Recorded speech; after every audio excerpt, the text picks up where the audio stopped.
To the right side, Santana plays the hop. He'll feed Duran to catch the step. Ball game over. The Twins beat the Royals for the second straight night. 4-2 the final. Well, I think the question everybody wants to know right now is, will the Royals ever win another game? I mean, we went from will they ever lose again, winning 8 in a row, to now losing 3 in a row.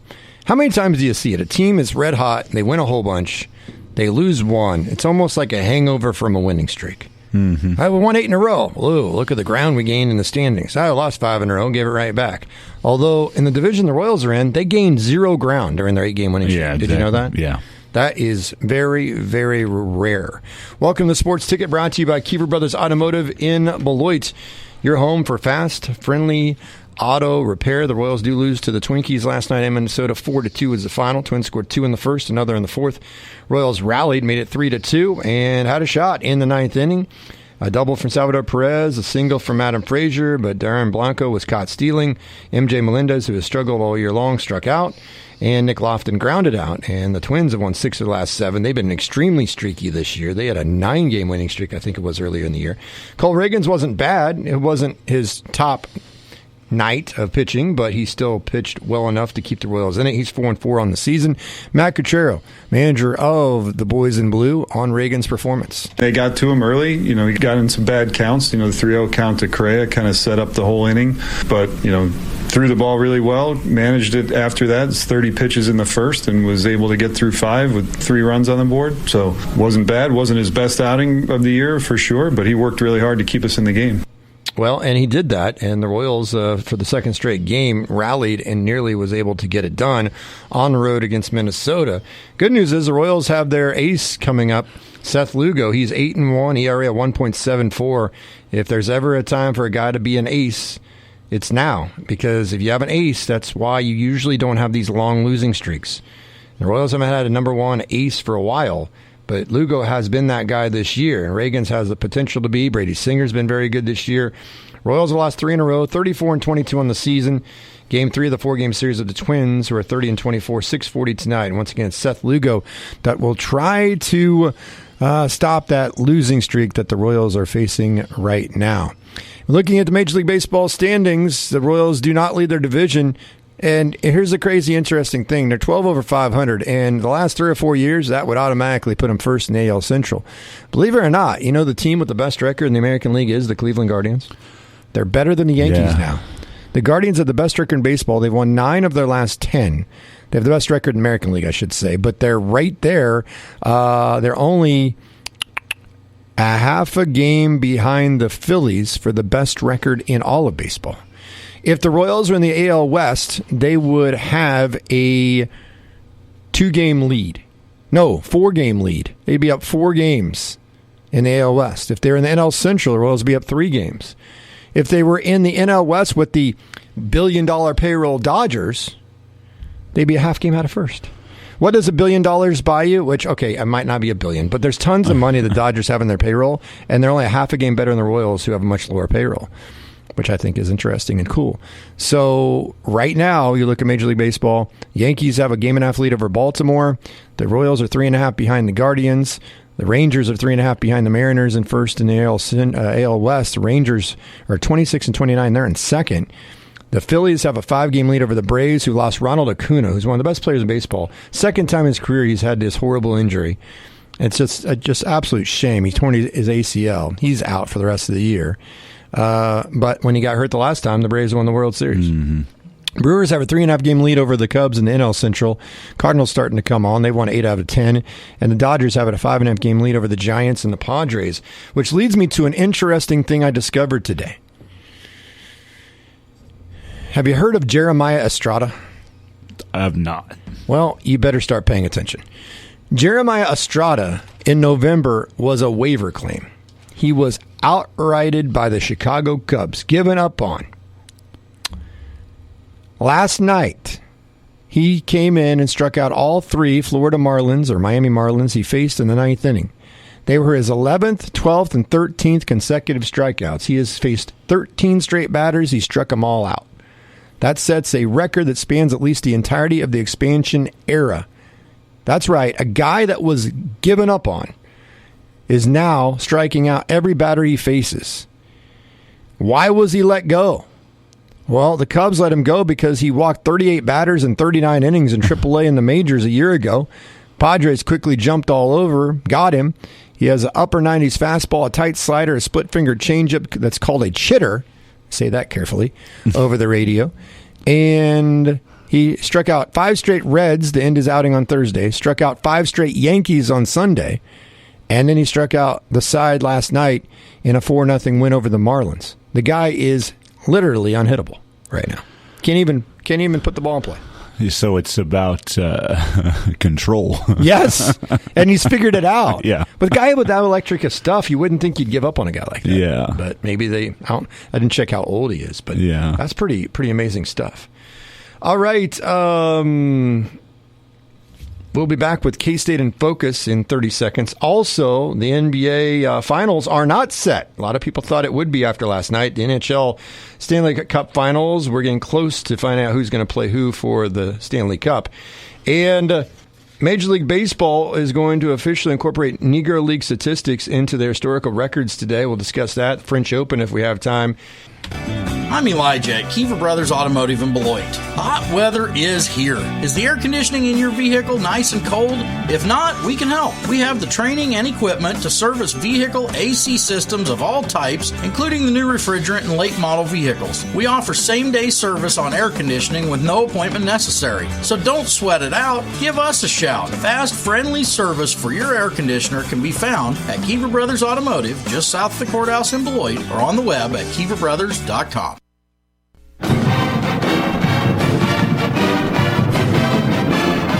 It's time for K-State in Focus. Our focus on Kansas State athletics, brought to you by Heineken Electric in Beloit and by Hanson Auction Realty in Beloit.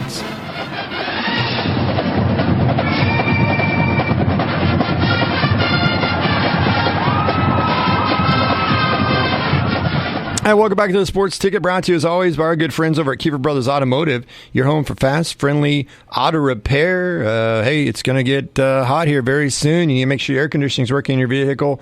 They can fix about everything. They got a 15-minute no-wrench inspection. They got extended warranty. They got tire specials. They got a lot to offer. Kiefer Brothers Automotive there in Beloit. K-State in Focus.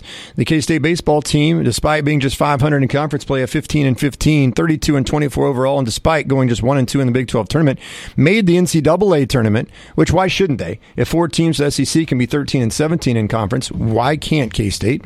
And they are in. They'll be at the Fayetteville, Arkansas Regional. Arkansas is the number 1 seed. K-State is the number 3 seed. They'll take on the 2 seed Louisiana Tech, a double elimination tournament beginning Friday at 7 o'clock. And you can watch it on ESPN Plus as K-State, first time they've been in the tournament, I believe, since 2013. So it's been quite some time. And they made a nice run that year, if I remember correctly. Yeah. So we'll see if they make another run. I mean, they're regional. I thought they, honestly, of all the regionals you look out there, this looks to be one of the weaker ones. So, of course, the SEC has a team in every region. Yeah, so like all around, but the top of it, Arkansas is pretty good. So. Well, they're pretty good, but every team that's number 1 is pretty good. But Arkansas is not. They're not the defending champions. They're not Tennessee, the best team in America. I mean, they could have easily had a much tougher draw, is what I'm trying to say. Louisiana Tech is a 2 seed. I mean, Louisiana Tech, I'm sure they're a good team, but that seems like a favorable 2 seed matchup. Of course, they could be lights out, and that'll be it. But K-State, Pete Hughes, they beefed up their non-con because they didn't make it in last year. Thought they got the shaft, which maybe they did. And this year, they beefed up the non-con, and despite having a record not as good as last year going into the end of the regular season, this year they get in. So those alterations and adjustments did pay off. Yeah, for sure. You see that in a lot of different sports. The glossy record doesn't always guarantee that you're going to have the spot that you want at the end of the year because you didn't play anybody sometimes. And how many times you see that with NCAA men's basketball teams when, teams like that 9 losses, another one has 12 or 13, they got in ahead of them. And it's like, well, yeah, they didn't play anybody in the non-con, so that's why they're not there. So, yeah, it always helps to strengthen your schedule, I think, in any sport. And some football teams have made their schedules a little bit too tough and play themselves out of a chance for a championship. That won't happen quite as often anymore, probably, with the new system. But you don't want to do too much because you could play yourself out of it. but or schedule yourself out of it. But if you do the right things and pick up a win here and there and boost that strength of your schedule, you're going to definitely be helped this time of the year. Our focus on K-State athletics brought to you as always by Heineken Electric in Beloit and by Hanson Auction Realty in Beloit. Once again, it's the K-State baseball team against Louisiana Tech. Watch on ESPN Plus Friday, 7 o'clock. K-State, the 3 seed in that 4-team region there at Fayetteville, Arkansas. Before we talk about the controversy that has engulfed Keisha, NFHS, and so forth and so on with a state soccer match here recently, I need to ask Dusty a very important question. What year were you born? That's not the most important question, but what year? 1983. Okay, so maybe this is not a good question to ask you. But our Sweden Cream and Mankato Facebook question of the day, what is your favorite movie from the 1980s? This is a fine question to ask me. I mean, Okay. I had Well, you're 7 born in years of 83. 80s movies, but Okay. 7 years of 80s I got into. I'm sure you were watching Die Hard at the age of 5, right? I probably got into 80s movies in the 90s, obviously, because Top Gun was probably 86. wasn't watching some of those movies. But my favorite 80s movie is Christmas Vacation. Okay. What year And was then that? right behind it's Major League. 88 or 89 were both of those movies, Christmas Vacation and Major League.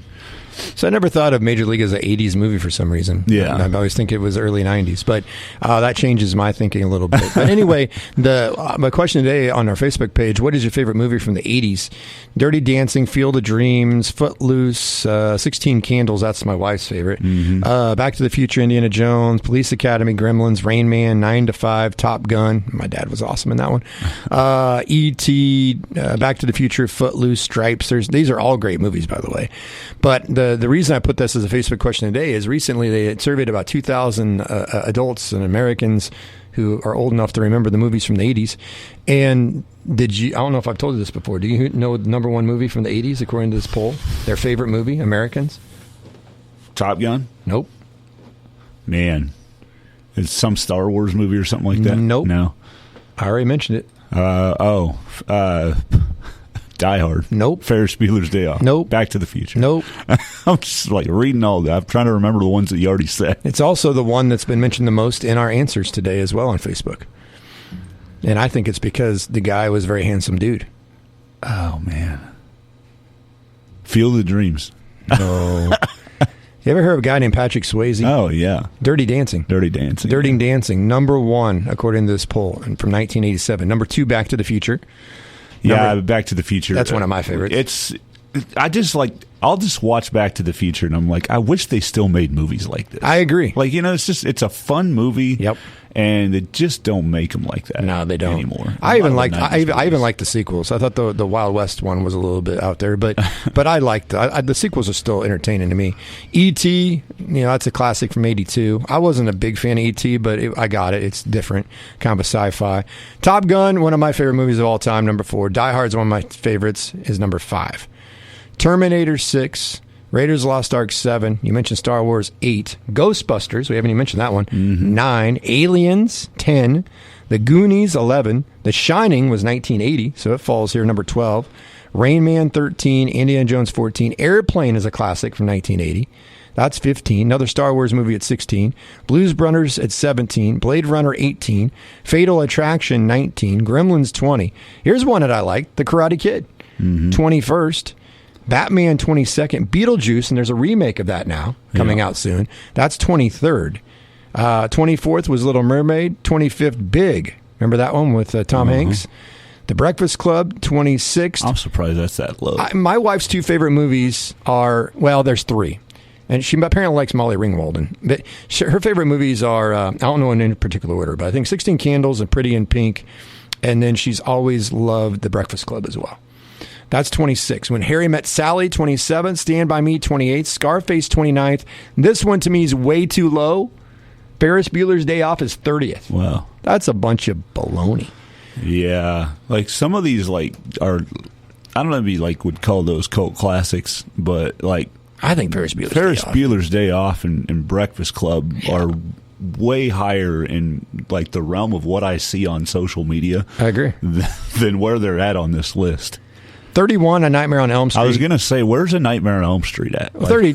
It's 3 for me, but I guess if you're looking for true 80s, Nightmare on Elm Street would probably be at the top of my list. Yeah. because both Christmas Vacation and Major League I looked up were both in 89, and I thought they were. So they're barely 80s movies. Yeah. But if you're really asking me, I'd probably say Nightmare on Elm Street. 32 is Who Framed Roger Rabbit. I saw it in the theaters when I was a teenager. And I thought it was kind of interesting how they did it at the time with the animation mixed with the real. It was kind of a movie ahead of its time. Oh, for sure, yeah. Beverly Hills Cop was only 33. That was one of my favorites with Eddie Murphy. The Untouchables, 34. Color Purple was 35th. Flashdance, 36th. Lethal Weapon, one of my favorites as well, 37th with Mel Gibson and Danny Glover. 38th, Full Metal Jacket. Platoon was 39th. And The Princess Bride, which I don't care much about, was 40th. So that's the top 40 films of the 1980s. But number one was Dirty Dancing. And that's been the most predominant answer, believe it or not, on our Facebook question here in North Central Kansas. So good to know. I guess that they got it right, I guess, if people are answering that much. Or they Dirty saw that Dancing. survey and they just use that as their Yeah, answer. it's like, what's I don't remember any. saying? I'm so old, I don't remember any movies from Dirty the Dancing. 80s. Let me look it up. Oh, number one movie. Dirty Dancing. Yeah, I'll go with that one. Who started it? I don't care. Of course, all the ladies that are answering are saying Patrick Swayze because, he was a heartthrob. Hot throb. Yeah, both. Okay, so we turn our attention now to Did you have Footloose at all in that top 40? Oh, you would have to ask me that question. I thought I said it. I couldn't remember if you read it or not. There was a lot. Good thing I bookmarked it. That's one of those deals where, because that one seemed like it was pretty popular with a lot of people that I knew growing up. Maybe it was just this song and the movie wasn't. Not on here. Yeah. Flashdance. No, because I was like, I don't think he said Footloose. No, did not. That's interesting. What year did that come out? 83, I think is what That it is said. interesting. Yeah. Maybe it was 84. There's probably a lot of good movies there on that list that should be too. Yeah. Yeah. But anyway, to each their own. A lot of movies come out in a lot of decades. 84 was Footloose, but you can't have everything in the top 4. I had the cassette tape at soundtrack. Still do, actually. Yeah. Good luck finding a cassette player to play it. So back to sports here.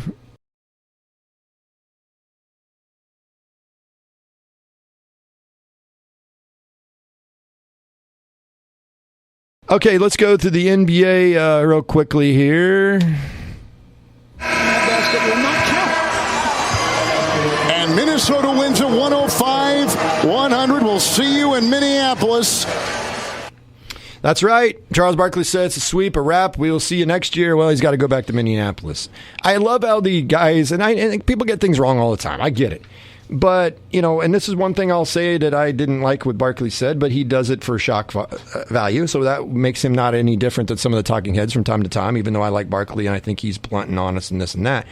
But he said after the Nuggets are down 2-0 that it was going to be a sweep and Timberwolves was going to sweep the Nuggets. Then it was 3-2 and Draymond Green said the T-Wolves don't believe anymore. They have no chance of winning the series, and then they won the series. Then after the Timberwolves got beat in the first 2 games of the series against the Mavs, Barkley said that's a wrap. It's a sweep. And we ain't coming back to Minnesota. And then guess what? Minnesota won last night. He's going back to Minnesota. Wrong on all accounts. Yeah. How do we write off a team after just the 2 first games? How do we do it? Why do people keep falling into the trap? Anyway. The T-Wolves did win last night, keep their season live. Karl Anthony Towns finally showed up and had a great game. 25 points, 4 3-pointers. If he plays like he did last night, we might have a series. But if he doesn't, they're toast. Luke had a triple-double, but not his best game. Irving struggled last night. Mavericks up 3-1 in that best of 7. The Indiana Fever are a 1-7 after 88-82 defeat to the visiting Los Angeles Sparks in the WNBA. Why would I mention that? Well, Caitlin Clark's team is the Indiana Fever, and the Fever are 1-7. Their worst start since 2021, so clearly they're a much worse team with Caitlin Clark on their team. I'm joking. They're 11th place in the standings, but there is a silver lining. Guess what? Caitlin Clark maybe is starting to figure this thing out. For all people that said she's going to really struggle in the NBA, all she did last night was have 30 points, 5 rebounds, 6 assists, 3 steals. She does 7 turnovers, but she always has turnovers. Yeah, I think Caitlin's going to be just fine. Try to tell everybody, don't overreact to her first or second game or first week or even first month. She's going to be fine. Do you notice what they do to Caitlin Clark?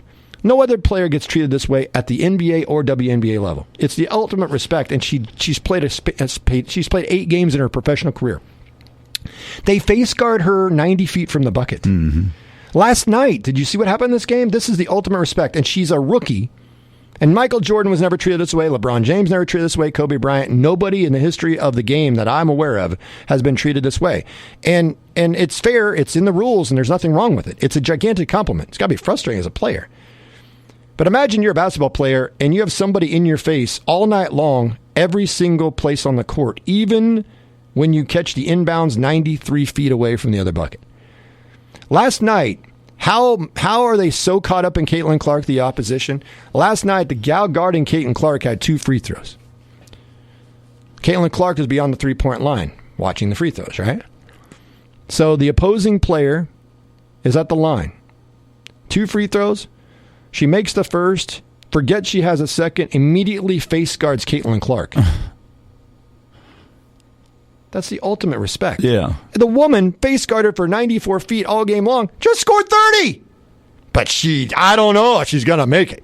I don't know if she can handle the physicality It's of a the grown WNBA. woman's league, you know? Yeah, I think she'll be all right. The NHL playoffs. The overtime winner here in Game 4, and this series is tied. Sam Reinhart from right out in front on the power play. 3-2 the final here in Game 4. Yeah!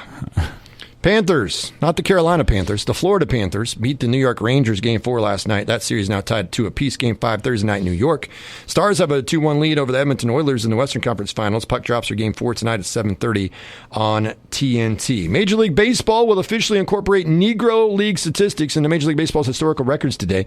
Major League Baseball elevated the Negro Leagues to Major League status in 2020 and recognized the statistics and records of approximately 3,400 players who played in 7 leagues between 1920 and 1948. Now they are part of the official record.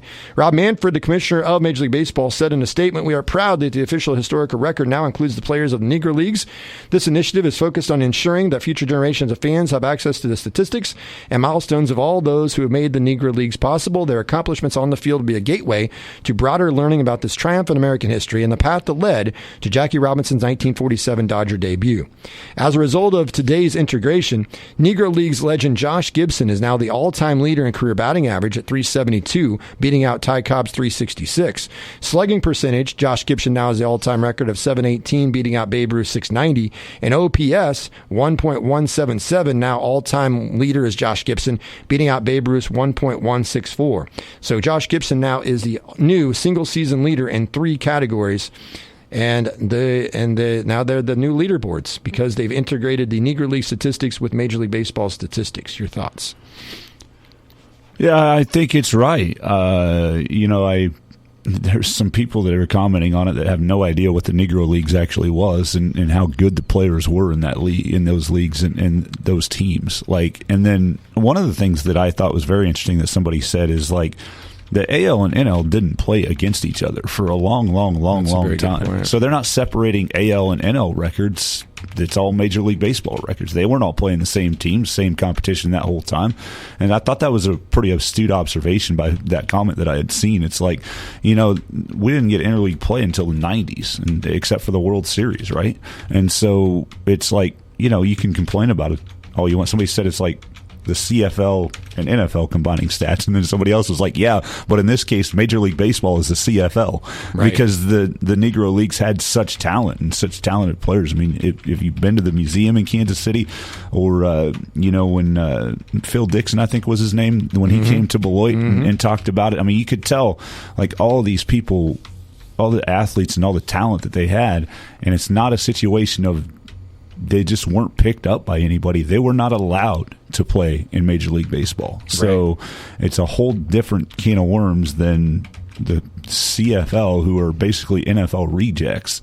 I'm not saying rejects, but guys that can't get on NFL teams for the most part that are playing in the Canadian Football League. It doesn't even match. It's not even close. So I really like it. I think that these things probably should have been done a long time ago because, again, it's not an issue of they weren't good enough. They weren't allowed. So I like it. I don't know if people are going to agree with me on that or not, but I'm a big fan of it. All right. And French Open?